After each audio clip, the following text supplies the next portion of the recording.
ni wọ́n tó lọ́lọ́run pè é kí lẹ́jọ́ sọ. That is another trouble. Ẹlẹ́ran ara tó lọ́lọ́run pè ń fúnkífúnkí ni jàre.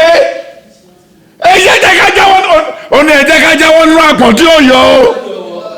Ká lọ gbómi lákaná jìbìtì ti gbòde. Wàhálà ti gbòde. Jìbìtì ti pọ̀ jù. Òun lẹ̀ tún bá nǹkan kan sìn. Níbo ló ti máa ń rọ́ọ̀kù ṣẹlẹ̀ l'accident? Ní 74, 75, 78 ó lè rí. Kò possible. Ó ti lè dẹ́nu ọ̀nà wọn ni kò ẹnìkan wà mí tó fẹ́ táàbù kọ́ padà. Wọ́n fún lájókòó ọjọ́ yẹn. Àlọ́ adé. Accident. Ọmọ Selekus accident. The first plane crash in Abuja involve one of our leader. That is George Amu. Pẹ̀lú sultana tó wà lọ́rùn àwọn méjèèjì. They come out unroughened, unperturbed, undisturbed. But in sin, àwọn olùṣọ́ àgùntàn wọ́n fi sultana lọ lé àlè. Àwọn tí sẹ̀ ti sábẹ́ ìdánwò ṣe tán wọ́n wá wẹ̀. Èmi láyé ká pàpà tí mo bá ṣẹlẹ̀ inú chọ́ọ̀chì lóru olùṣọ́ ò lè wọlé. Onjingiri rígí máa yá. Olùṣọ́ is good, we will lift you up higher. Anytime olùṣọ́ ò wọlé.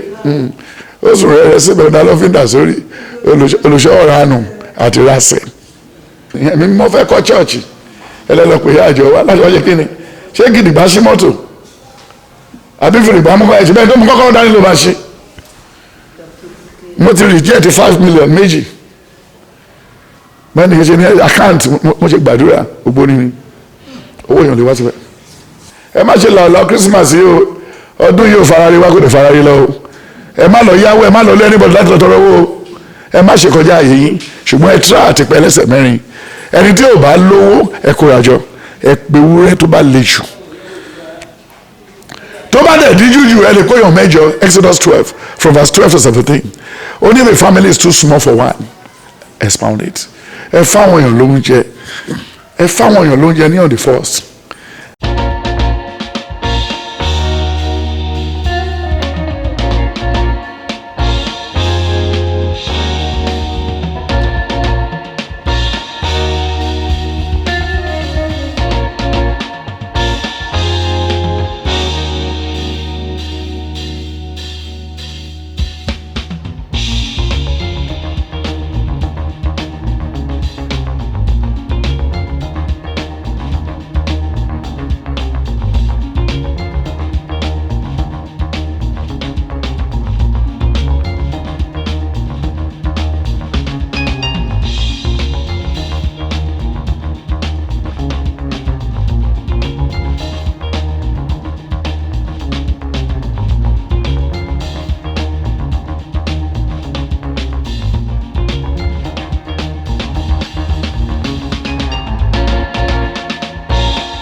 Délé ọkàn sì kò rọmọ bí nígbà tó ń fọ́ọ̀sì lè tó máa tún bí wájú ní wárápá tó bá ti fẹ́ gbọ́mọ yẹn lọ sọ́sìpì tó bá fẹ́ gbọ́mọ yẹn jáde ọmọ yẹn á sọ̀rùn nù báyìí.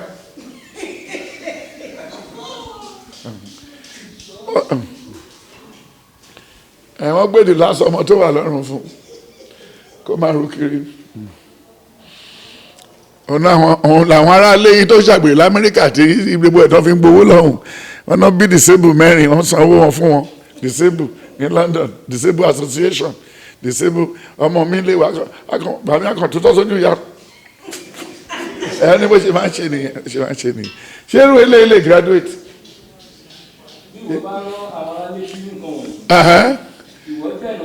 Where are you, sir? First Timothy 4 bẹ̀rẹ̀ láti 1. Èmi tẹnumọ́ pé. Mo tẹnumọ́ fún yín. Nígbà ìkẹyìn. Àwọn mìíràn yóò kúrò nínú ìgbàgbọ́. Wọ́n kúrò nínú ìgbàgbọ́ pátápátá. Wọ́n máa joyè káàkiri nísàlẹ̀ wọ́n máa jẹ́ gàngàn káàkiri. Àti ẹ̀kọ́ àwọn ẹ̀mí èṣù. Nípa àgàbàgebè. Àgàbàgebè. Àwọn tí ń ṣègbè. Àwọn tí ọkàn àwọn tìkálára wọn dàbí èyí tí a fi irin gbígbóná jó. Àwọn tí ń dání lẹ́kùn. Yes. Ìgbéyàwó. Tí wọ́n sì pàṣẹ jòkó wọ́n máa ka ìwọ oúnjẹ fún yín wọ́n dẹ̀ jẹ́.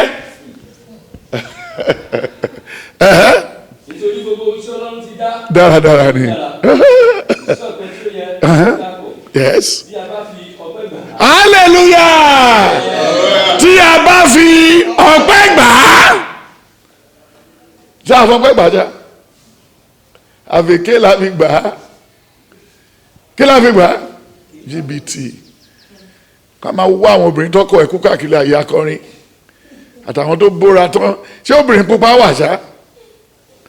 Ṣé brown ló wà àbí pupa? Ah, ní lédi tó ń rí ní ìrẹ́ kárí yẹn àbí tó ń bá mú balẹ̀ náà yìnbọn pa.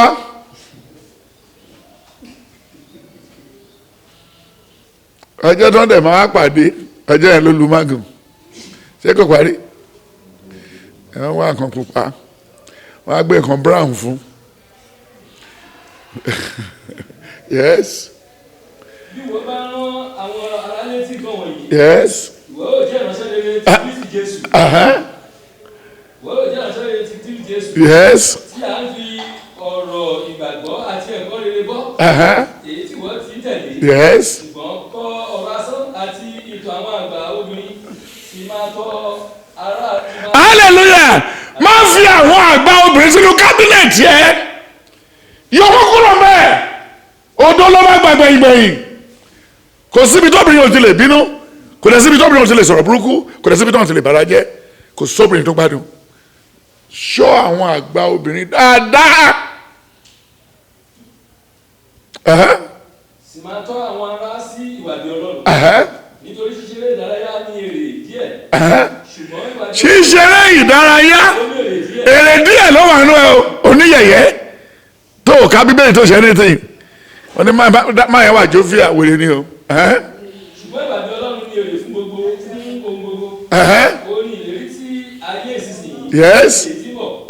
Òtítọ́ ni ọ̀rọ̀ náà. Yes. Ó sì ṣe fún ìtẹ́wọ́gbà gbogbo nítorí fún èyí ni àwa ń ṣe làálàá tí a sì ń jìjàkadì. Yes. Nítorí àwa ní ìrètí ní Ọlọ́run alààyè ẹni tí í ṣe olùgbàlà gbogbo èèyàn pẹ̀lúpẹ̀lú Yes. tí àwọn tí ó gbàgbọ́ Yes. fún nǹkan wọ̀nyí ni kí o máa paláṣẹ kí o sì máa kọ́ni. Yes. Má ṣe jẹ́ kí ẹnikẹ́ni kí ó gan ìwé rẹ ṣùgbọ́n kí ìwọ kí o jẹ́ àpẹẹrẹ fún àwọn tí ó gbàgbọ́ nínú ọ̀rọ̀ nínú ìwà. Kí ló ní ká ṣe fún àwọn tó ṣe kí ni? Kò jẹ́ kó mọ̀ kó ṣe kí ni ó gbàgbọ́. Yesterday we want to pay 100,000 naira fún àwọn tó ṣiṣẹ́. Then ilẹ̀ ti ṣú. Ẹni tí mo gbàdúrà fún láàṣọ ní ẹ̀sà nǹkan tó sọ jáde nínú vision ẹ̀ pé ẹ̀rù bà wọ́n. Ẹ má bínú sá owó tí mo mú dání kì í tí mo rò pé kàtídà mi mọ̀ pé kàtídà ti kọjá bí tí bí irú owó lòún mú dání ẹ̀ fún mi lákàùntì ẹ gba 100,000 yìí ó ṣe rẹ́gí owó tá a fẹ́ san ta ló mú wá mo dẹ̀ kó lé àwọn yẹn lọ́wọ́ ẹgbẹ́ owó ìgbà lọ́lé mo wá bèrè lọ́wọ́ yín sì gbà wọlé rẹ́mi mímọ́ gbẹ̀yìn nígbà tọkùnrin kan dá ọ̀rọ̀ pẹ̀lú mi láàárọ̀ mo yá dọ́ọ̀jì ẹ̀ mo reverse padà ó lẹ́sà máa nìkan wà tó ń fẹ́ gbowó lọ́wọ́ ẹ̀ tó ń gba owó yẹn náà dẹ̀dẹ̀ retí àti bóyá tó bá dẹ̀ lè bọ́ sí irú bá dé yín alàgbà máa nà kankan sí bá dé mi ọ̀fọlọ́n bẹ́ẹ̀ jọ you are going too far my bad day is complete and set I'm a fulfilled person jọ má mú wàrà má tí wọ́n bá pò ìwọ ṣe tiẹ̀ ni why do you want to do that because of my own gbogbo ala ní bad day now I'm not doing it for money I'm not doing it for rich if I want to do it for money I go to New York gbogbo wọn tó máa kún ní hòtẹ́ẹ̀lì yẹn ni Prophet Marcus is doing his bad day yes ṣùgbọ́n ṣé mo fẹ́ ni ẹni tí mo fẹ́ owó tí mo fẹ́ lọ fi bad day raise yẹn ṣé máa fún Jésù.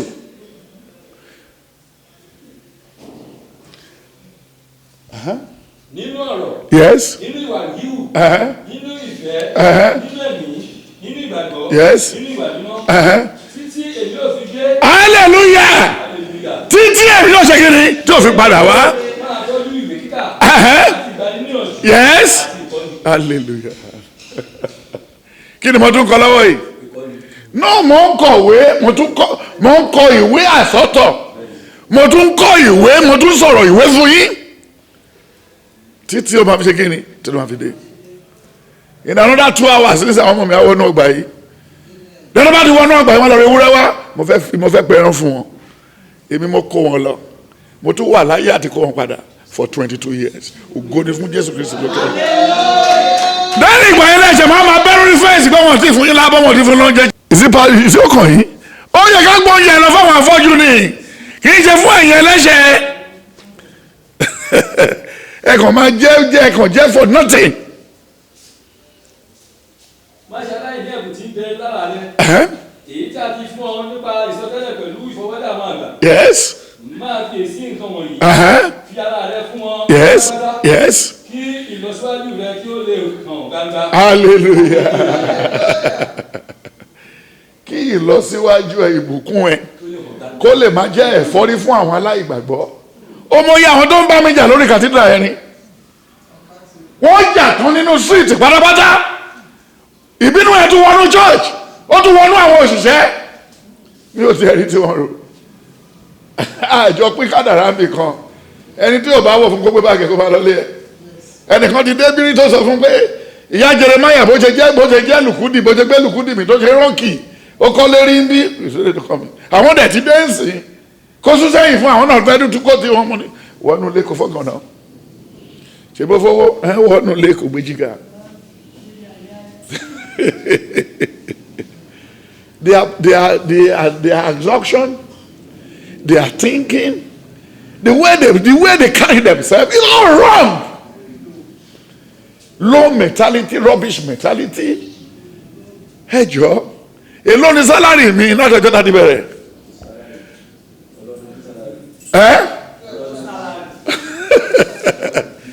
Ó wá tó fẹ́ lọ jòkó sí pálọ̀ àti rò ọ̀rọ̀ mi.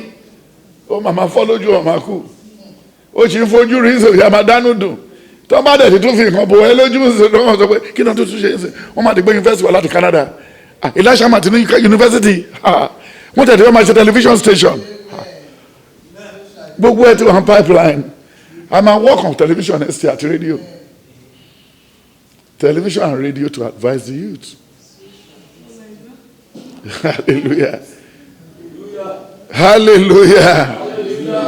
Then ìwọ́n tó lọ́lọ́run pè é kí lẹ́jọ́ sọ. That is another trouble. Ẹlẹ́rọ ara tó lọ́lọ́run pè ń fúnkífúnkí ni jàre. Ẹ̀yẹ́ jẹ́ ká jáwọ́ òní ẹ̀jẹ̀ ká jáwọ́ nínú àpọ̀n tí ó yọ o. Ká lọ gbómi lákaná jìbìtì ti gbòde. Wàhálà ti gbòde.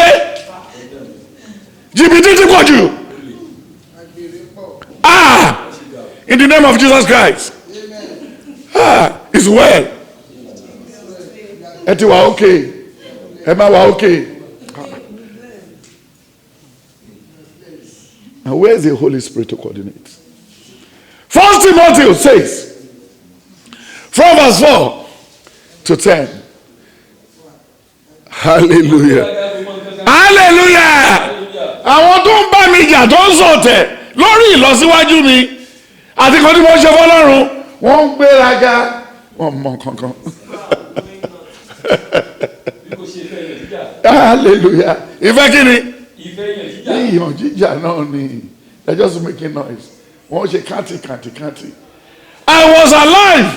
I was telling my father in 1978 that I will be going to Lagos.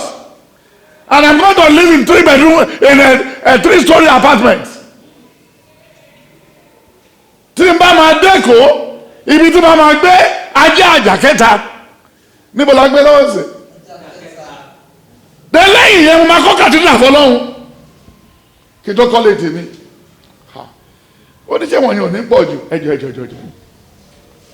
Lẹ́yìn sí kan. À ń gé búlọ̀kì lọ́dún kẹta sẹ́yìn. Wọ́n jí fóònù nú ẹ̀ wọ́n ṣe kínní. Gbogbo àdúgbò ti kún. Wọ́n jà ń gé búlọ̀kì jọ. Gbogbo ẹ̀ náà fi dí wa mọ́ wọn fẹ́ jẹ́ ká rí bí gbà. Àwọn tó gbà yìí ká. Àwọn tó yẹ ká fún ní yàrá kan. Kọ́ máa bọ́ ṣọjọ́ bí babaláwo fi agbádá kọ̀gàn náà. Yàrá méjì ní sẹ̀lẹ̀ fílẹ̀ fúnlé àbò tóbìnrin àti tọkùnrin. Kẹ lọ́bẹ̀ kẹ máa ṣe balùbalù. Pàṣọ yìí kọ́ síbẹ̀ yìí dùn ìbá wà ń bẹ̀. Ẹ̀ṣẹ̀ wá dé bí ìṣẹ̀lẹ̀ fẹ́ gbà kọ́kọ́rọ́. Ẹ̀rẹ̀ yọ fòfòfòfò bí ẹgbẹ́ àjùbẹ́ kan lẹ̀ fún eku. You supposed to live here? Ó ní Olúwa tanná. Ẹlẹ́yin ò rí. ẹ̀dá tó bá wà lókùnkùn ló máa ṣe kí ló máa fẹsẹ̀ ṣàkàn náà.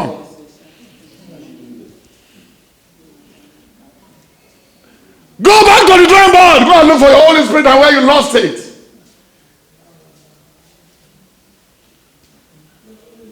Ó ní ẹ̀mí mímọ́ olùtùnú sọ̀kalẹ̀ sáàrin yìí ẹ̀rẹ̀ lọ́ba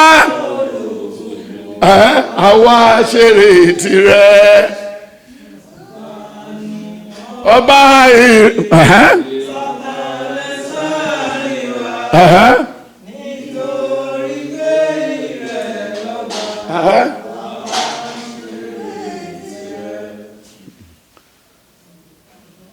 ó ní ẹ̀mí mo fi jagun ẹ̀mí mo fi jagun àní mo burú èdè mi ò burú. Báwo ló ṣe fẹ́ mọ owó èmi nígbà tí mo wà nú ẹ̀mí? Ó lọ́rọ̀ ta sọ lánàá ṣàṣeyẹ alẹ́ kọ́ntínú lé ní mi àtiwọ́ ọ̀rọ̀ àná lánàá lọ́hùn yẹn àbí kò tó wá kúnlẹ̀ ránù ẹ jẹun àná sà àbí kìtì ẹ ṣubú bí a mo ṣe mistake lánàá ò mọ̀ àdúpẹ́ àná nínú owó olówó. 1 Timothy 6 makalo. ọ̀rọ̀ àyípo àwọn èèyàn lọ́kàn èrí tí kò sí òtítọ́ nínú wọn. tí ò sí òtítọ́ nínú kan tó ń rò lójoojúmọ́. ọ̀nà sí èrè ní ìpàdé Ọlọ́run yẹra lọ́dọ̀ àwọn eléyìí wọn dànù. Ó ní ìwà bí Ọlọ́run pẹ̀lú ìtẹ́lọ́rùn. Kí náà ni mò ń lé? Ta ló lóun rí pílánì mi? Wọ́n fún mi lé lájà mi ò gbà. Wọ́n fún mi nílẹ̀ ń kò yí mi ò kọ́. Wọ́n fún mi ní ẹ̀ka ilẹ̀ l'Ábùjá mi ò débẹ̀. Ìdẹ́ wọ́n fún mi nílẹ̀ ní Ìkẹjà ní GRA mi ò débẹ̀. Ṣẹ́yìn lẹ́ ń kọ́ mi ni. Wọ́n ní ẹgbàá sàkẹ́ta. Tẹ́ ẹ bá lókè ẹgbàá kẹta mo ní tọ́ ṣé bàbá yín náà fún? Mo fẹ́. Àwọn kò wá sílé ayé. Yes.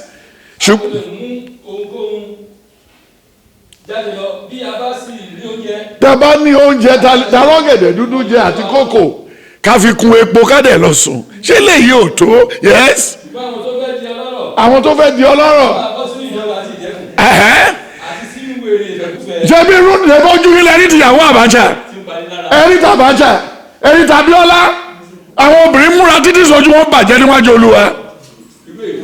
Isaiah 1, Isaiah 2, Isaiah 3, Isaiah 4 and 7 and 30 ojú obìnrin bàjẹ́ níwájú Olúwa. Iná fi ṣe make up tó bá rẹ́ lómi wọn á kún títẹ̀ náà wọ́n dàbí ẹnu ọlọ́yọ̀ bẹ̀rẹ̀ wọ́n gẹ̀kọ́ a máa ṣojú pìtì bẹ́ẹ̀ni tó ń bẹ́gàn. Bó bọ́ ọmọ ọjọ́ mi pàdé pátí ò lè mọ̀ pé òun mọ́ ó ti dàbí ìgúnnukó ó wò hàwù ó ṣe jàlà ó ṣe bàlà onùmúhàlà wọ́n so sí ènìmọ́ lẹ́sẹ̀ bí ẹni tó kúrò lẹ́wọ̀n. Hallelujah. Níbo ló fẹ́ fi Bíbélì sí ní gbogbo wọ̀nyí? Ó ní bí ẹ fẹ́ bí ẹ ò fẹ́ o ẹ̀yin abanijẹ́ t'Olúwa ni ó ṣe ẹ̀yin ọ̀dàlẹ̀ ni ó ṣe ẹ̀yin abanijẹ́ t'Olúwa ni ó ṣe ẹ̀yin ọ̀dàlẹ̀. Ó ní kí lẹ ní àṣẹ o tẹ̀ ṣe bínú kí lẹ ní àṣẹ o tẹ̀ ṣe bínú àbínú ẹrú àbínú ọmọ kí lẹ ní àṣẹ o. Ọjọ́ tẹ́tí jẹ ewúrẹ́ ọjọ́ tẹ́tí jẹ àgùntàn ọjọ́ tẹ́tí jẹ tòlótòló bàbá adìyẹ àdélé yìí jẹun kí lẹ ní àṣẹ o tẹ̀ ṣe sáré. Hallelujah. Hallelujah. Ó ní Olúwa ló pè mí tó yàn mí wá gbogbo àwọn àyànfẹ́ ló ń ṣe lógo kìkìràkìrà rán ó jìbìtì rán ó orí ló ń pọ́n lákòóní orí ló ń pọ́n lákòóní èdè gbẹ̀mí tèmi kò mí kí n máa tì wá láyé èmi ti gbóhùn Olúwa tó wí pé arákùnrin ò dìde nínú ọgbà àjà Olúwa rẹ̀ kó sì máa ayé lè máa sáká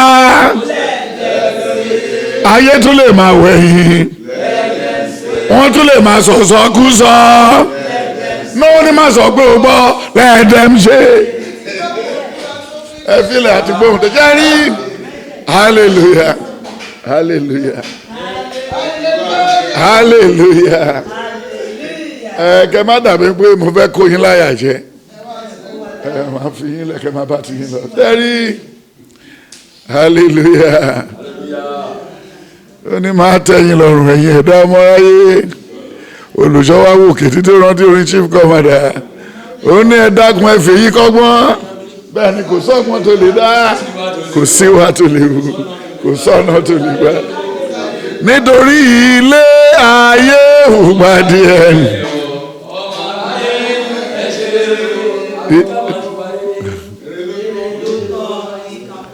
Hallelujah. Hallelujah. The topic for today, how you lost your spirit. That was what made you to running from pillar to pole. Ọkọ̀ ẹ wọ́n lé ẹ tọmọtọmọ wọ́n tún gbalé lórí ẹ then kò sí kankan tó kù ó wá ń rotí àtìkú ó wá ń sọ fáwọn ẹ pé ọjọ́ kan ló máa pokùnso má sọ fún yàn pokùn yẹn sórí ìsìnkú máa lọ́n tiẹ̀. Because next year a lot of people will commit suicide. Then the next year is going to be the highest year in Nigeria that female will die.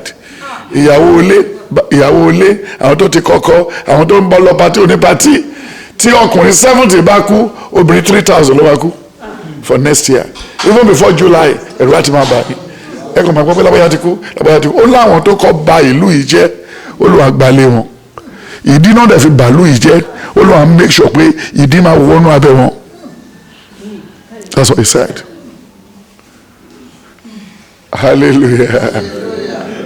Hallelujah. A minimum. They took me to a church in Zaria, CAC church. Wọ́n parí ìṣọ́rù lórí òkè. Nígbà tó wáyé wọ́n nẹ́sà kí ni mo rí mo ní mi ò rí nǹkan kan. Nǹkan tí mo rí ni pé o lè ní pastor, you are a thief.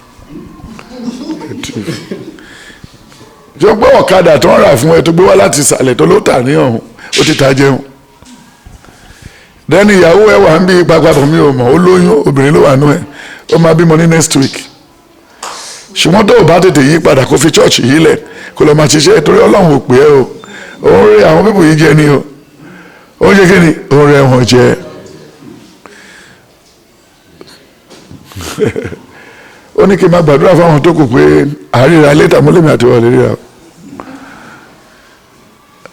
When you look at 1 Timothy 3, 1 to 5. This is a true saying. The man desired the office of a bishop. Yes. He desired a good work. A bishop then must be blameless. The husband of one wife. Yes. Vigilant. Sober of. Hallelujah. Ta ló vigilant tó mi? Mo fúnra ju lékeleke lọ. Èmi fúnra mi tí ò gbádùn. Ọmọ ọlọ́mọdé boy. Kí ló kó dání tí mi ò lè fàya? Sober of good behavior. Yes. Giving to hospitality. Apt to teach. Yes. Not giving to wine. No striker. Not greedy. Or 50 law. But patient. Not a brother. Not covetous. One that ruleth well his own house. Yes. Having his children in subjection. Hallelujah. Has his children or what? Subjection. And submission. Ṣé ẹ nínú ẹ̀ṣá? Abẹ́ kan gbọ́.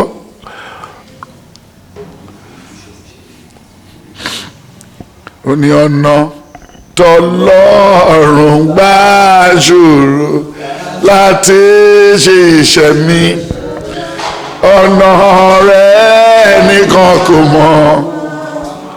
Àwa máa rí ìyàlá gbàgbọ́ wọn yóò ṣe wọn kọ́ ṣe wò ṣùgbọ́n wa tó gbòòrò wà gbọ́. Hallelujah. Àwa tó ti wà ní Olúwa àníṣe kí ni àní òfò. Isaiah 60 verse 2 ó láwa ni yóò jẹ ọ̀rọ̀ kèfèrí. Nítorí pé ó sọ ní Isaiah 60 verse 61 verse 1 ó nítorí ẹ̀mí Olúwa Ọlọ́run Jehovah ṣe kí ni wọn kò sí lára aláhùn kò sí lára olè, kò sí lára dọ́kọjẹ́, kò sí lára ọ̀lẹ. Láti yọ lébẹ̀lì yẹn kúrò lára ẹ̀, kò ní jẹ́ kó porúkọ ẹ̀ mọ́ òun. Hallelujah.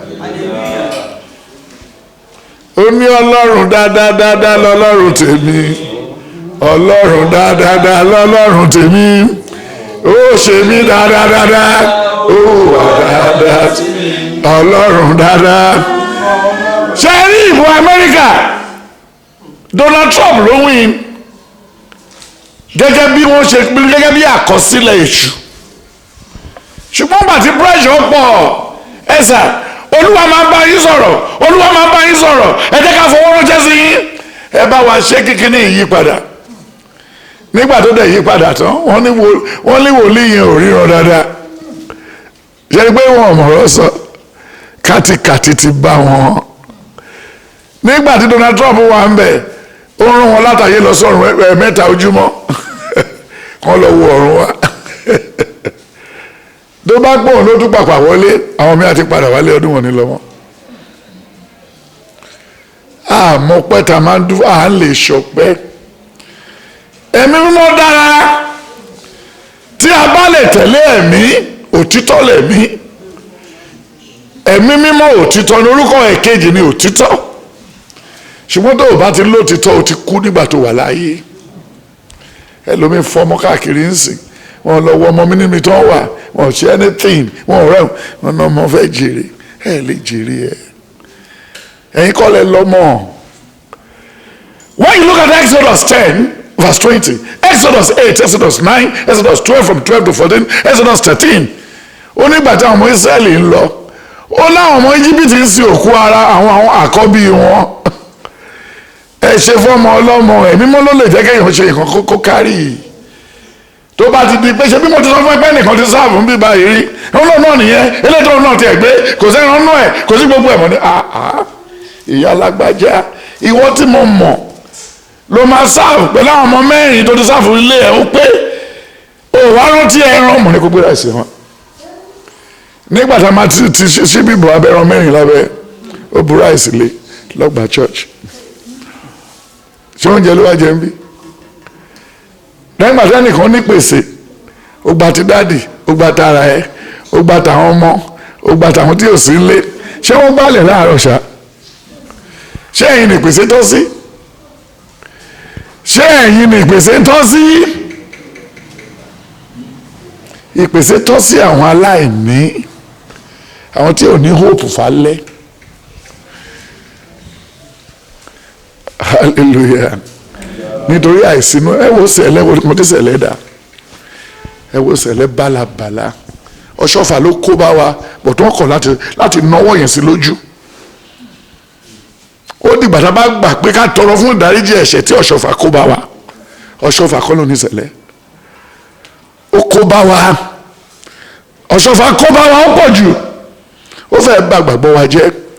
Ọlọ́run ló ní káwọn àwọn ti ní ẹ̀mí. Àbá ti lọ sọ́nà Ọ̀ṣọ́fà, àìmọye olùṣọ́àgùntàn wà lọ́nà Ọ̀ṣọ́fà lọ́wọ́ ń sìn, ìyàwó 7, àlè 4, kí ló fẹ́ sọ? Ọ̀ṣọ́fà ń kọ́, àwọn tó ṣọ́nkọ́ ìyá àtọ̀ ló bí wọn, ibi nísà ìkọ̀dọ̀ ló bí wọn, ẹ̀wọ́n á bí wọn lẹ̀bi kúkú ndùkú. Àwọn ló di wàhálà nù sẹ̀lẹ̀ lé nìyí. Wọ́n wá àtijẹ́ kí wọ́n tó kú. Àwọn tí ò kọ́ṣẹ́ tí ò kàwé, àwọn cultist, àwọn bálabàlá, Ebenezer lè sọ owó lé ní London, wọn ló fi sá padà wá. Wọ́n á gbé sáwọn church tó bá ti tóbi káàkiri, àtúmájí wọn ní nǹkan, àkọ́bí Ọ̀ṣọ́fà, Edith Kẹfọ́lọ́pàá, èwo ló dánú àwọn ọmọ Ọ̀ṣọ́fà? Èwo la lè gbára lé lọ́wọ́ ọmọ Ọ̀ṣọ́fà? Ṣé last month tí ò gbà mí rórí tó ń fún ní venerable senior evangelist, kò gba leader, kò gba assistant leader? Ṣé wọ́n dá wọn kó wá bá sẹ̀lẹ̀ jẹ ni? Ṣé wọ́n dá àwọn ọmọ Ọ̀ṣọ́fà kó wá bá sẹ̀lẹ̀ jẹ ni? Ẹni tí ò ní lárí lòun sẹ̀lẹ̀ ni, ẹni tí ò ní ìyàwó lòun sẹ̀lẹ̀ ni, ẹni tí ò gbádùn lòun sẹ̀lẹ̀ ni. Kí ló ń ṣe nù sẹ̀lẹ̀? Hallelujah. Oníwọ̀ tó fẹ́ bá Jésù lọ, gba Jésù gbọ́ kó sì bọ́ sínú ayọ̀ rẹ̀. Ó ní arákùnrin arábìnrin tèwe tàgbà, ẹgbẹ́ Olúwa ga, ẹlẹ́ṣẹ̀ jẹ́ yí Olúwa. ó ní mo ti mọ ọ̀nà iye yìí náà bẹ́ẹ̀ bí wí kò ní padà Jésù lọ́nà iye náà tó lọ sílé ògo bẹ́ẹ̀ bí bá wí à ní padà. ṣe bí mo sọ fún wọn kó máa kíkí náà bọ̀ ẹ̀mọ́ bí yìí náà ó wà lọ́wọ́ wọn sìn wọ́n ṣe lọ ń sanwó padà wọn ò bá ti da dùbúlẹ̀ kan ṣe bí tàwọn Boko Haram kárọ̀ náà lọ hallelujah hallelujah ó ní ẹni tó múkun àti tó fọ́jú kó má wọ pẹpẹ àwa wọ ọbẹ̀ tó ikùn wọn máa jáde nímú ẹ̀ bí ẹni tó ń fi nǹkan pẹ́ẹ̀gì lù lórí ṣé láìfù ni wọ́n yẹn a ti gbọ́ lọ́hùn gbọ́ tẹ́lẹ̀ ni if not àbá ti fi sẹ̀lẹ́lẹ̀ kó máa bá tiẹ̀ lọ wọn ò ní bèrè sẹ̀lẹ́lẹ̀ wa lọ́rùn they will never ask us. ó tún dé ìparí Èkó ọmọ kékeré yẹn tó rá lọ síbi ẹsẹ̀ ẹ̀ ó ní kò sórí ọ̀fẹ́ Ìbàdàn yẹn nítorí àtijẹ́ ó wà sórí wà sọ́run ó ló ń forí ọ̀fẹ́ gbé is he a prophet? Ọ̀ṣọ́fà is not a prophet. tó bá wò wọ́n sì wọ́n ní platform àwọn wòlíì tiwa àwọn wòlíì tí ògórí òkèrí àwọn ló kún sẹ̀lẹ́ǹsì wọn ò tiẹ̀ dórí òkèrí àwọn ọmọ tó yẹ kó bọ́ kó padà sí broda ní age of 12 wọ́n dẹ̀ lò lọ bẹ́ẹ̀ títọ́ máa fi marry àwọn ìyá wọn àti bàbá ló máa sìnkú wọn because that is spiritual impersonation. Spiritual what? Impersonation. It's just very simple. The Lord created body, soul, and water and spirit. When you are not in spirit again, forget life.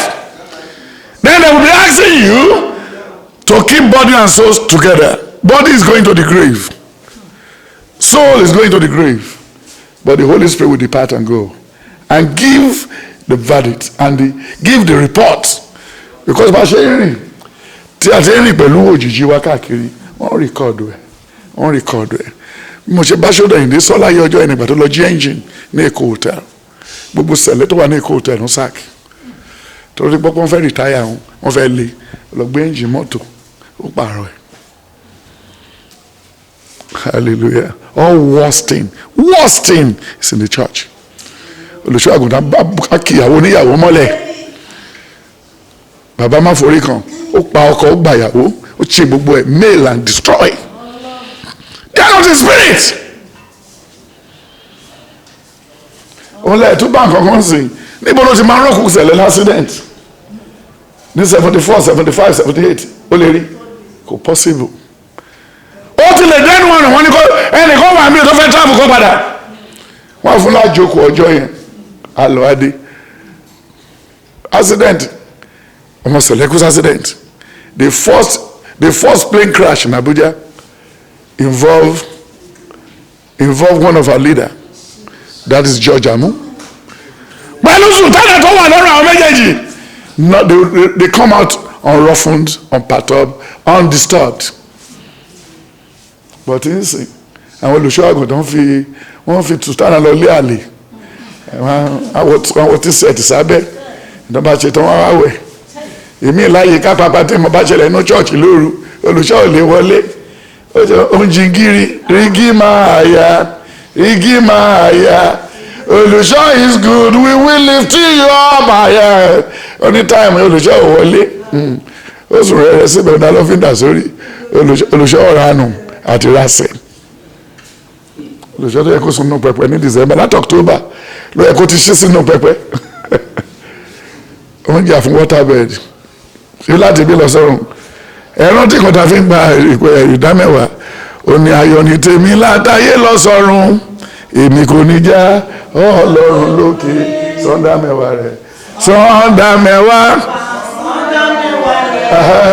má ṣe já ọ lóró ayọ̀ ní tèmi láàkì orí kẹta ẹsẹ̀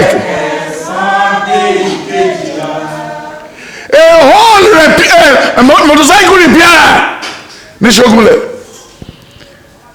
kò ní hope wọ́n ti lé kúrò lé ìyàwó ti lọ the boy wanted to travel to Germany wọ́n lọ yọ olùṣọ́ lẹ́nu that boy go and pray for him in the mercy land kì í ṣe wòlíì ó dẹ̀ gbàdúrà fún ọmọ yẹn lọ sẹ́pọ̀tù ń tiẹ̀ lẹ́yìn ìgbà tó ọmọ yẹn máa fi sọ̀rọ̀ fún ó ní òun ó ṣe wòlíì òbọ̀ tí ìmọ̀tọ́ lọ́hùn sọ ń sìn. When you get to Germany, you are going to meet some of the descendants of the people that manufactured Mercedes. Don't fornicate. That was all. Then after 7 years, the boy traced down the very boy that prayed for him. Ó pàdé ọmọ Mercedes ní Bremen. Ìyẹn lòun ti fẹ́ wá sí Nàìjíríà àti pé wà tí wọ́n máa tajà bó ṣe fẹ́ bọ́ yìí ni. Wọ́n á gbé 505 Evolution and 1 million naira. Wọ́n gbé wá fún bọ́ yẹn. Ó wá bẹ bọ́ yẹn pé jọ. Òun mọ̀ pé olùṣọ́ onígbèraga ni o. Ọjọ́ yẹn olùṣọ́ ló yẹ kọ́kàn ní kò kúnlẹ̀ kó ń súre fún un. Ṣùgbọ́n ní kò lọ gbàdúrà fún un nílẹ̀ àánú. Kó má bàa disturb ọ̀rọ̀ tó ráwọn ìyàwó ẹ̀ ń jà. Ìṣòwò wá gbàdúrà fún bọ́ yẹn. Bí bọ́ yẹn ṣe gbé mọ́tò fún tó kúrò mẹ́ni. Léni mo lu àtìlé tó wà ní ọwọ́ ẹ̀ nìyẹn. Ìyẹn náà fi sọ pé tí o bá jọ ẹni sẹ̀lẹ̀ tó o bá ti rógò sẹ̀lẹ̀ ó kù sọ́wọ́ ẹ̀. Ó kù sọ́wọ́ ẹ̀. Dẹ́ nínú yín tó wà ń bí yìí sìn tá ló mọ̀ pé chọ́ọ̀ṣì máa dó sẹ́gbẹ̀ẹ́ ara wọn lọ́dún yìí.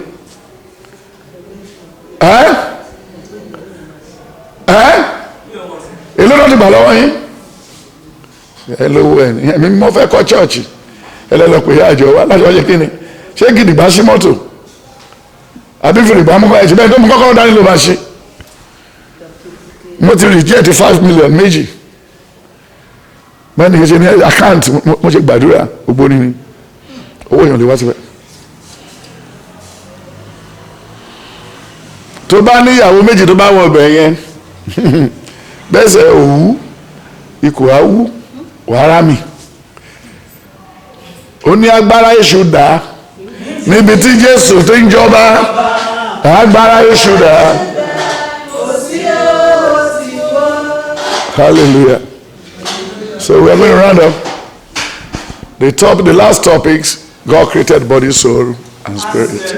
Then kí ló ṣẹ̀mí mímọ́ tó jábọ́ lọ́wọ́ ẹ̀ níbo ló ti jábọ́ ṣé lọ́dọ̀ ìyàwó níyàwó lọ́dọ̀ ọmọ ọlọ́mọ àti bó ṣe ń ranjú mọ́ ọmọ ọlọ́mọ láyé akọrin àti bó ṣe ń lu jìbìtì àbí kí lè rò ẹ́ wọ́n jíṣẹ́ yìí fún ẹ nínú sẹ̀lẹ́pọ̀ máa ní lárí ni òtó ti lọ́dún mẹ́wàá ọdún márùndínlógún sí àrí lárí má lọ nígbà tó ń fowó àlè ṣiṣẹ́ àdúrà wọ́n ní wọ́n ti jíṣẹ́ yìí tẹ́lẹ̀ ìmọ́lẹ̀ mẹ́ta etí òkun kí ló ń wálé kí ni ìṣẹ̀lẹ̀ ń wálé etí òkun ó ní ọmọ bàbá làwa ń ṣe mo dọ́dọ̀ Matthew ní sàkó bàdágìrì mo ní ẹ̀sà ìbílẹ̀ ń gbà mí o àwọn ní àṣẹ bí wọ́n ló máa ń ṣọ ọkọ ló máa ń ṣọ oúnjẹ tó bá máa tó yá sọ máa tó fi ìyàwó mi máa bú mi mo níbẹ̀ sà ìyàwó 4-5 yìí mi ò rírú ẹ bu gàrí tó wà ní yàrá yín fún mi ó dẹ̀ bú fún mi ó ní bá mo ṣe mọ̀ pé gàrí wà mọ̀ ní ẹ̀mí mo sọ bẹ́ẹ̀ sà ìjẹta lẹ gbé wọ ọbẹ̀ lọ bú wa ó dẹ̀ gbé wa wọ́n mọ́ ní oníkìlọ̀ máa fi mú mo ní àgbọn ni ó láwọn tó lè gun àgbọn òsín mi o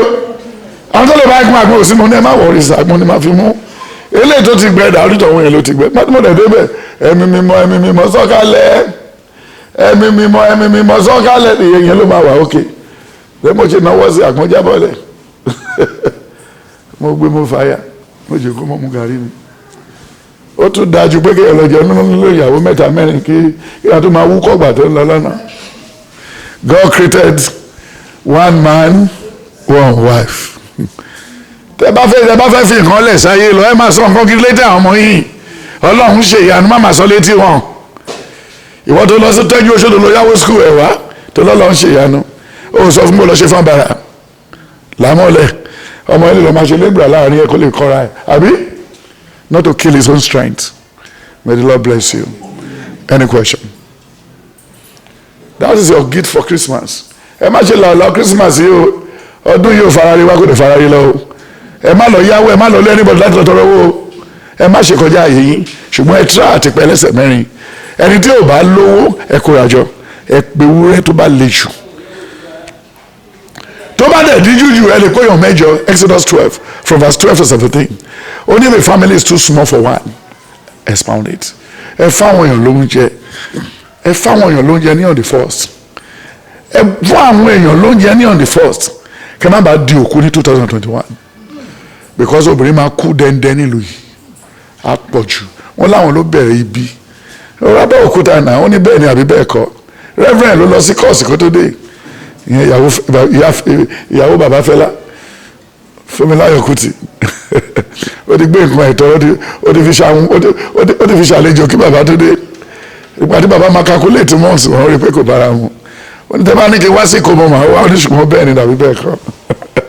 Hallelujah.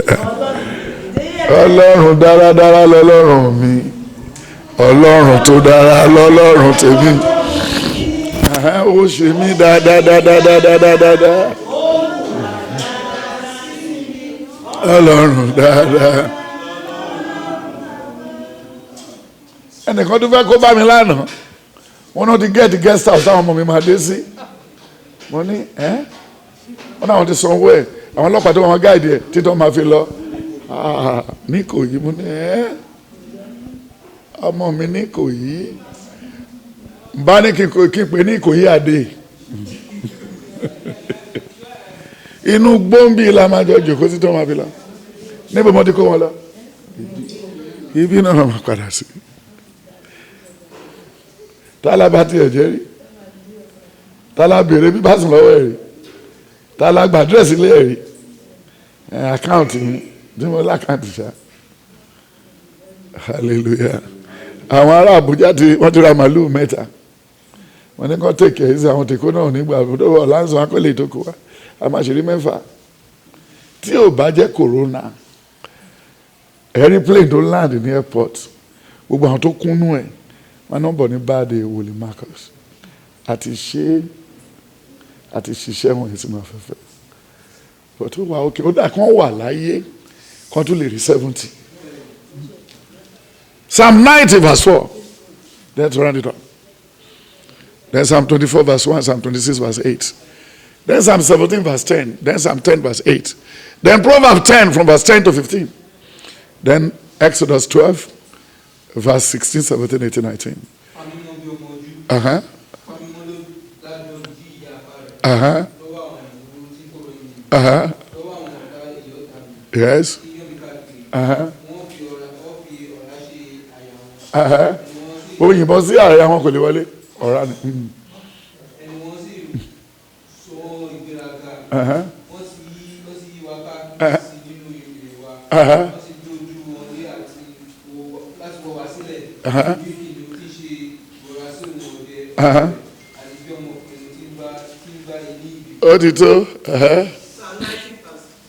Yes. For it has not years in their sight, Uh-huh. but as yesterday, Uh-huh. when it is past. Uh-huh. And as they watch in the night, Yes. thou carriest them away as with a flock. Uh-huh. They are as a sleep in the morning. Yes. They are like grass without groweth up. Uh-huh. In the morning it flourishes Uh-huh. and groweth up. Nǹkan tá a wáyé wá fún nìyẹn ibi mélòó ni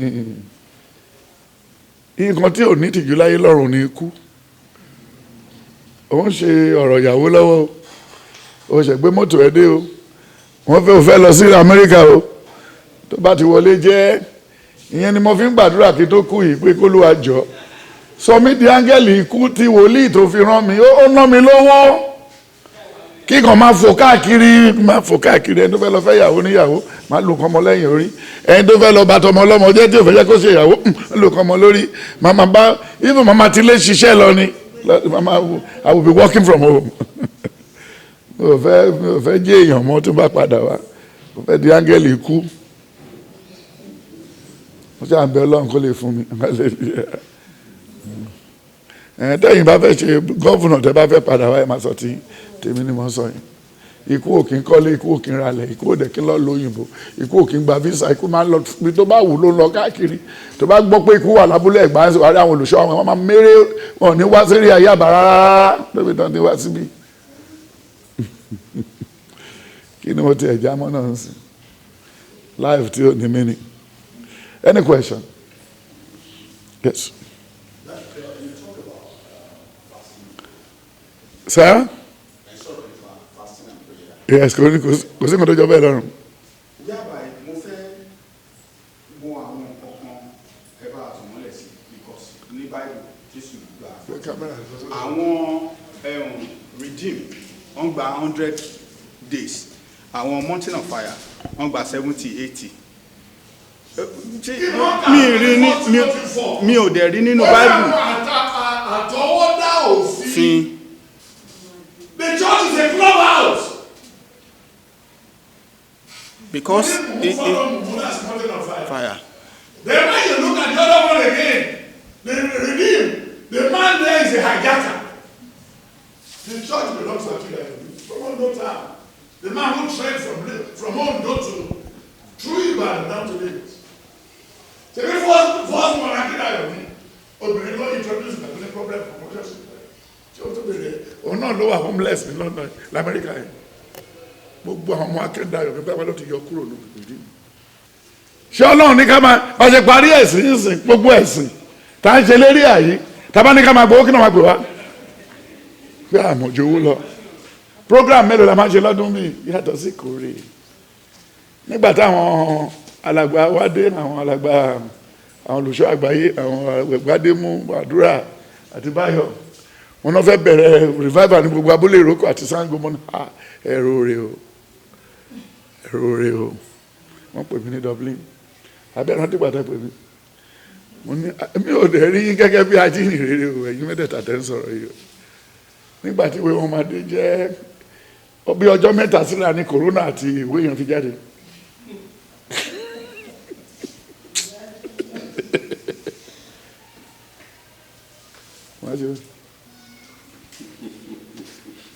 nǹkan tí wọn pè wọn ló fẹ́ gbéra wọn kí lè fẹ́ sọ fáwọn yẹn tẹ bá padà wọn tẹ ti bá sùn rí nǹkan padà ti fẹ́ bá ṣojú yàtọ̀ sí mi tí mo jẹ́ wòye láti ilẹ̀ hallelujah ọjọ́ kan wọ́n gbára Olúwa ní rìdíìmù tó ń ṣe program àwọn méjì tí Adébóyè ti bá sùn rí ṣe náà tí náà yìí nìyọ.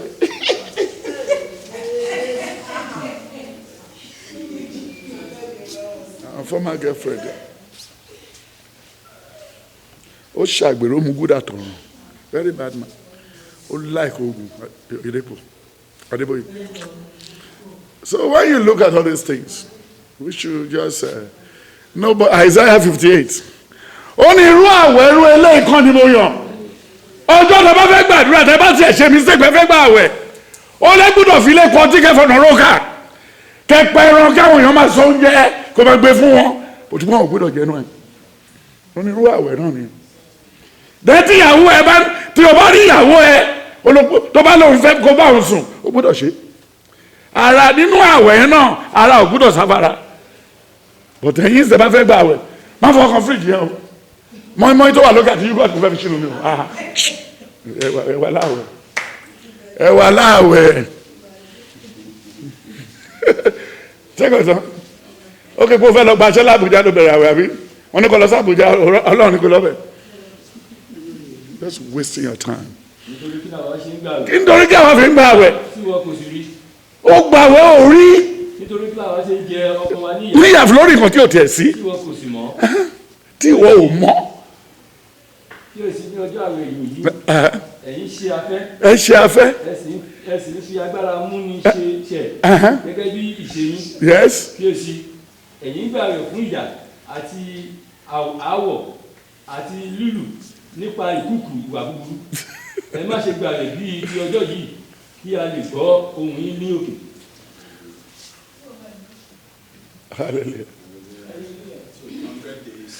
ẹ ṣàwọn ọmọ àbẹ̀ báwọn náà ló ń kú lọ́wọ́ yìí òyìn wẹ̀rẹ̀ gbogbo àwọn tó wà lẹ́gbẹ̀ẹ́ àgbẹ̀ Adébóyè ìyàwó wọn ti ń kú ṣebí inú rìdíìmù náà ni bọ́ọ̀ì tó ń ṣe amrọ̀bà tíyàwó ẹ̀ lọ sílẹ̀ kòkó tó dé tó ń jòkó sí gbàkẹ́ni fádé Adébóyè that's about 11 years ago pé ọmọ yẹn lọ síbi tí ọkọ ẹ̀ kó ilé agbára sí ó pa o lẹ́yìn tó pa tán ó ṣe wá pretend bẹ́ẹ̀ kó lè ló wá ti sọ owó ara wọn náà this is not possible ó ṣì wà lẹ́wọ̀n all the pastors of Redeem half of them are cultists. They are cultists, ex-cultists. They still operate until tomorrow. tó o bá ti lè strike wọn níbi ẹja dé dẹ́gí ló tún kù jàre. Any question? Yes. Continue to tell me if you love the leg. Jesus Christ fasted for 40 days and nights. Is the all because it says something in Isaiah 6 verse 6, Isaiah 9 6 to 10. Only how be ọmọkùnrin kan fún wa. Ìjọba yóò ṣe kí ni yóò wà ní èjìká rẹ̀. olùdámọ̀ràn bàbá ẹ̀ ló kọ sí, bàbá ẹ̀ ló ṣe kí ni ló kọ sí. dẹ́n tó bá ní ẹ̀mí mímọ́ Ọlọ́run Psalm 139 ó ní kó tó yanu sọ̀rọ̀ rárá ó ní mo ti mọ̀. That's it. dẹ́n ní tí Jésù bá jẹ́ bàbá yín dẹ́n kí ló sọ when John 14 John 15 in John 15 1-5 ó ní èmi ní àjàrà èyí ní ẹ̀ka ṣùgbọ́n ẹ̀ka kẹ́kẹ́ tí ò bá so èso ọ̀ṣun kí ni èso wo ló so láti January. Hallelujah. Then nísàlẹ̀ verse 16 kí ló sọ láti 14 kí ló sọ ó ní tẹ́lẹ̀ mo ti pè yín ní kíni ní ẹrú ṣùgbọ́n nísìnyí mo ti sọ yín di ọmọ. How can you be the son of Buhari? How can you be the son of Joe Biden? Kí orí kò ṣe àwọn orí òkè pọ̀n ní February lẹ́yìn tó bá sọ̀rọ̀ bàbá ẹ̀ tán. Is it possible? Is it possible? Then for you to travel with Baba Buhari to America, kó a máa kanra nínú Washington DC, oh my God, mi ò mọ̀wó dání. They are going to give you a star code. They will give you to go and do shopping 3 days before we bought that. Is that also? That is your father. Kó ìyà ò tọ́ sí wa, òṣì ò tọ́ sí wa. Àwọn alárinrin ya pẹ̀lú girlfriend tó kọ́ bá pàdé. Ọlọ́run fẹ́ yàwó fún yan, àwọn tó fẹ́ yàwó fún òpọ̀. Ó fẹ́ yàwó fún àwọn tó fẹ́ fún òpọ̀. He married for me. Yes. I knew my own. He married. God married for me. And that was why I find it easy. Mi ò tẹ́ ẹ mọ̀ bí amọ̀ níyàwó. Mi ò mọ̀. Ó lè máa jẹun níwájú ẹ̀ kálejò wọlé pé ìtajà oúnjẹ yìí tó dàgbẹ́ tó wà yé bí ń pa. A máa gbé tray yẹn. Ẹgbẹ́fẹ́ ni. Á lè fọwọ́ ẹ̀. Ó lọ létí ó lọ wọ̀ yàrá ni. Ó tún lè máa jáde títí ọ̀la. Kò ní bínú. Because ó ti rí pé ọkọ òun yìí òun àtẹ̀mí mímọ́ ọ̀rẹ́ ni wọ́n. So he cannot stand to obstruct at all for 5 minutes. Ṣé báwọn ọmọ ló ń bọ̀ yẹn? Wọ́n sọ fún mi pé àwọn ará tíkẹ́ẹ̀tì tí wọ́n dáadé we are now working, we are working class. Shut up your mouth. Èmi mo kó yín lọ 22 years ago. Èmi náà ni màá sunwó tẹ́ máa fi padà. Shut up your mouth. That money is too much. It's not much. What is 3 million? I will bring you back. Tẹ́ bá wá tẹ́lẹ̀ tẹ́ bá fẹ́ máa wá lójoojúmọ́ ó kù sọ̀rọ̀ yín. He said in the book of Genesis 15 verse 12 to 14, only I'm taking you to suspended sentencing. Èmi yóò mú lọ yín lọ sí oko ẹrú for 430 years. Nígbà tó bá wù mí lèmi máa ṣe kí ni máa lọ mú yín padà. And Exodus 10, Exodus 8, 9, 10, and Exodus 12, he said, you are leaving tonight. You are what? You are leaving tonight. Then when they were going again, Exodus 14, he said, sir, Baba Mose, mi ò mọ bẹ́ẹ̀ ṣe gbàgbára ti yín o, gbogbo ìdàrúdàpọ̀ plagues ò hẹ́ la rí o.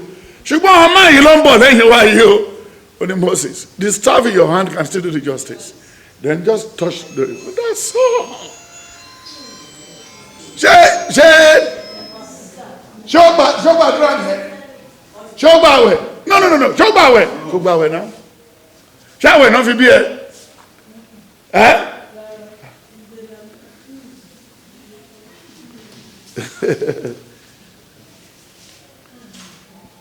So Jesus just did that for fun. Wọ́n gbà lọ́wọ́ ẹ o, wọ́n dájọ́ Jésù lójú. Even the last one in 23, Matthew 23 from verse 10 to 17, he said, if this cup can go over, the Lord never take it away from him. But lẹ́sẹ̀kẹsẹ̀, ó ti mọ orin wọn ẹni tí bàbá ẹ̀ jẹ́, ó ní let thy will be done. Tó ló máa jẹ́ gbá sí. Níjẹrin, road safety, ó mú mọ́tò tí mọ́mí tó gbé jáde. Wọ́n ní wọn ò ṣe pépà mọ́tò yẹn for 2 years, mi ò wá mọ́tò yẹn for 2 years. Mi ò tẹ̀ rántí. Then nígbà tí road safety máa fi mú mọ́tò yẹn tó ní kọ́ bọ́ ó ní kí driver park. Nígbà tí wọ́n máa fi mú particular tó ti expire yẹn lé lọ́wọ́, ó ní could this be the prophet Marcus I watched on Asabe? Ó ní yes. Stopping you is an opportunity for me to know that prophet. Please call him. I want to come to see him tomorrow. Then carry your car and go. So if my name, which the Lord gave to make an open door, then why do I need to fast? Ìyàwó oní kẹ́tẹ́kẹ́tẹ́ ta ni mo gbé, àgùntàn ta ni ẹni tí mo gbà, then mọ́tò wo ló gbé wá tí mo ló wọ̀ mí lójú? Dẹ́jẹ́ mo ti dá nìkan jẹun rí lọ́dọ̀ ọjọ́ tí mọ̀ mí, kí n dá jẹun tí n bá ṣe rice tèèyàn mẹ́wàá ti tún pẹ̀lú aláti wá wọn kárí àwọn mẹ́wàá kárí ìbílẹ̀ wọn lọ. Any other question so that we can round it up? So can lè ṣe tán before 9:30?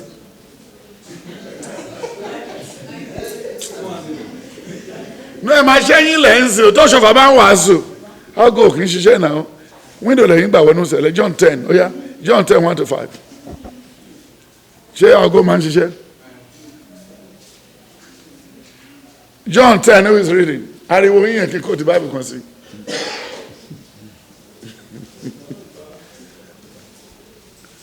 Verily, verily, I say unto you, he that eateth not by the blood into the sheepfold, but carrying up some other way, the same is eaten by the Lord.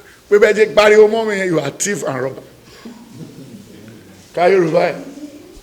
lóòótọ́ ni orí fún yín ẹni tí kò bá gba ẹnu ọ̀nà wọlé wọnú agbo àgùntàn Yes. ṣùgbọ́n tí ó bá gba ibòmíràn gún òkè Yes. òun náà ni ó dà tí ọlọ́ṣà ṣùgbọ́n ní tí ó bá ẹnu ọ̀nà wọlé òun ní í ṣe olùṣọ́ àwọn àgùntàn òun ní olùjìnà sílẹ̀kùn fún àwọn àgùntàn sì gbọ́ ohùn rẹ̀ ó sì pè àwọn àgùntàn tirẹ̀ ní orúkọ ó sì ṣe amọ̀nà wọn jáde nígbà tí ó sì mú àwọn àgùntàn tirẹ̀ jáde ó ṣíbí wò wọ́n àwọn àgùntàn sì ń tọ̀ ọ́ lẹ́yìn nítorí tí wọ́n mọ ohùn rẹ̀. Hallelujah.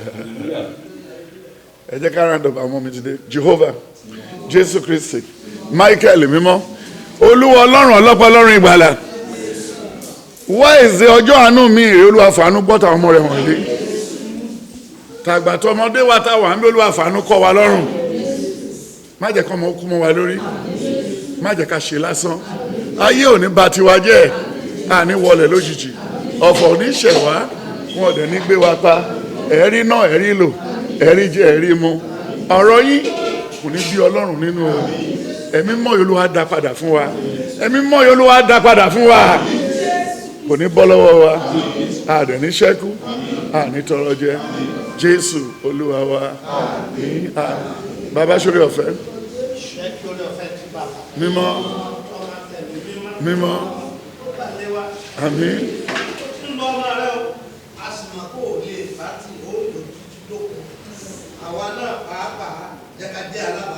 Àmín. Iye ìgbàlà kó jẹ jẹ́ tiwa. Àmín. Jésù Olúwa. Àmín, àmín, àmín. Jésù. Méje. Hallelujah. Hallelujah. Hallelujah. Hallelujah. Hallelujah.